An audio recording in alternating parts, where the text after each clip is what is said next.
My question is to the Treasurer. What did today's monthly inflation indicator reveal, and how is the Albanese Labor government responding to the inflation challenge in the economy? Call to the Treasurer. Thanks very much, Mr Speaker. Thank you to the outstanding member for Spence for his question about the cost of living pressures that people are facing right around Australia. Today, the ABS did release the monthly CPI indicator, which rose by 6.8% over the 12 months to April. Now, this is a tick-up from the previous month's indicator, but it is well below the 8.4% peak it reached over the 12 months to December last year. As I said before, I think yesterday, Mr Speaker, as the Treasury Secretary said yesterday, we need to be careful about the monthly figure, which bounces around from month to month and can be volatile. But what we see in the data today is that the ABS is pointing out that the tick-up in the indicator this month is being largely driven by the changes to the timing of the fuel excise that impacted the indicator in April of last year. What is really clear, Mr Speaker, is that the peak in inflation is behind us.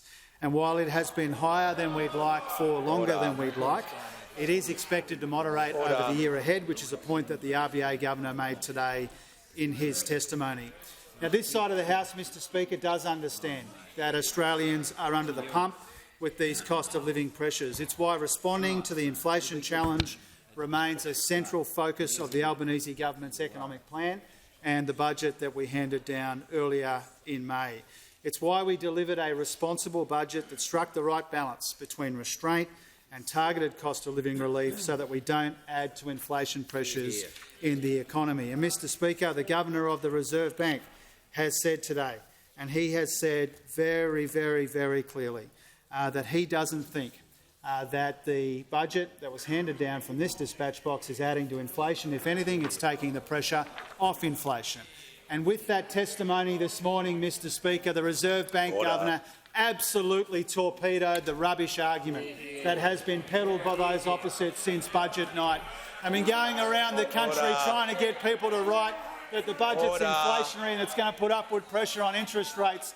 The Reserve Bank Governor said today that his outlook for inflation and for interest rates has not changed as a consequence of the budget. It's taken some of the pressure off inflation in our economy, and that was the point of the budget. The budget combined spending restraint with savings measures to try and get genuine value for money after a wasted decade of waste and rorts and economic mismanagement, and nowhere near enough to show for $1 trillion in debt. The Treasurer will pause. I couldn't hear what the Treasurer was saying because there was far too much noise. But I want to hear from the Manager of Opposition Business. Mr Speaker, on relevance, the Treasurer is a serial offender. The question was commendably tight, but the Treasurer could not restrain himself from going into the record of the previous government, which is not within the terms of the question or the answer. He should be directed back to the question. I uphold that point of order. The question was not an opportunity for the Treasurer to compare and contrast. I just asked him to return back to the question. Thank you, Mr Speaker. I was asked about the inflationary pressures in the economy, and the wasted decade did not help when it came to the pressures that we inherited. Our budget combined cost of living relief, investment in the supply side of the economy. It was a responsible budget, and as the Governor has made clear today, it's taking the pressure off inflation, not adding to it.